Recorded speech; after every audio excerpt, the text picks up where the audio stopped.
காலங்கள் ஓடிக்கொண்டே இருக்கிறது. நீங்களும் வெகு தூரத்துக்கு செல்ல வேண்டும்.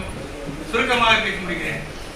நான் இங்கே ஐசிஎஃப்ஐ பணிபுரிந்து தொழிலாளர் மத்தியிலே நல்ல பேர் வாங்கி, அதாவது தொழிலாளர்களுக்கும் ஆசிரியர்களுக்கும் பாலங்கள் மாதிரி செயல்பட்டு நல்ல செயல்திறனை கொண்டுதான் நம்ம ஸ்டாஃப் தலைவர் எல்லாரும் இங்கே இருந்தோம்.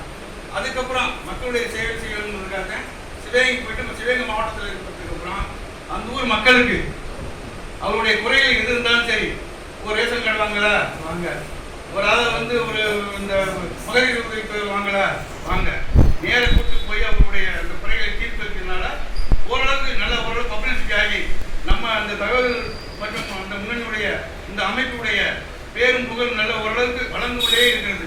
அது மாதிரி நீங்களும் பதவி வாங்கிட்டு உங்களுடைய குறைகள் இருந்தாலும் அவங்க அதாவது நீங்க போய் நேரம் கேட்கணும். அதாவது யார் ஒரு இருக்காங்க குடும்பத்தை அவங்களுக்கு எது பிரச்சனை நீங்களே வாங்கிட்டே போகணும். உங்களை நம்மளை யாரும் கேட்க மாட்டாங்க.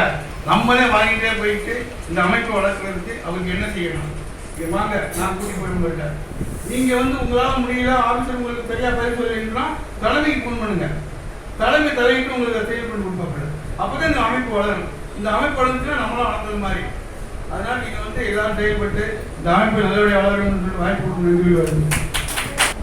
அடுத்ததாக முதலில் பேசிய திரு பூங்கா மோகன் அவர்கள் ஒரு பேச்சின் இடியானவர் என்றால், அடுத்ததாக திரு தங்கமணி அவர்கள் கூப்பிட்ட குரலுக்கெல்லாம் வடசென்னையில் சேவை மனப்பான்மையோடு செய்யக்கூடியவர், பல பரிமாணங்களில் இயங்கக்கூடியவர், வழக்கறிஞர், பல தொழிற்சங்கங்களை களங்கண்டவர், நல்ல அனுபவம் வாய்ந்தவர். நமக்காக வடசென்னைக்காகவும் மாநிலத்துக்காகவும் நம் அகில இந்திய தகவல் மற்றும் சட்ட முன்னணிக்காகவும் பெரும் பாடுபடக்கூடிய திரு தங்கமணி அவர்களை பேசுமாறு அழைக்கின்றேன். அவரை பற்றி சில உரைகள்.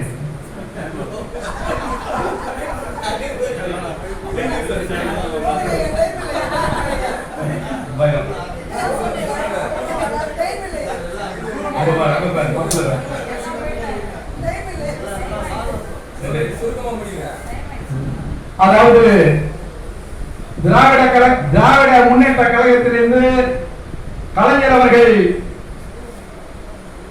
ஆதி திராவிடர்கள் என்று ஒரு 30 ஆண்டு காலத்துக்கு முன்னாலே உரைத்த போது, இன்றைக்கு தமிழ் தேசியம் பேசிக் கொண்டிருப்பவர்கள் அன்றைக்கே தமிழ் தேசம் பேசிய ஒரு மாவீரன் என்று சொன்னால், என் பாசத்துக்குரிய என் அன்புக்குரிய திமுக உடைய தலைமை நிலைய பேச்சாளர் அன்றைக்கே மாவீரனாக கலைஞருக்கு குரல் கொடுத்தார் மேடையிலே.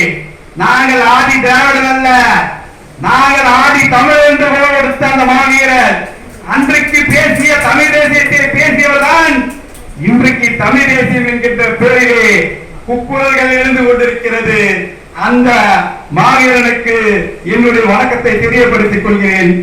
ஐயா அவர்கள் இப்போது மாபெரும் இங்கு புரட்சி உரையாற்றுவார். ஆதி தமிழன்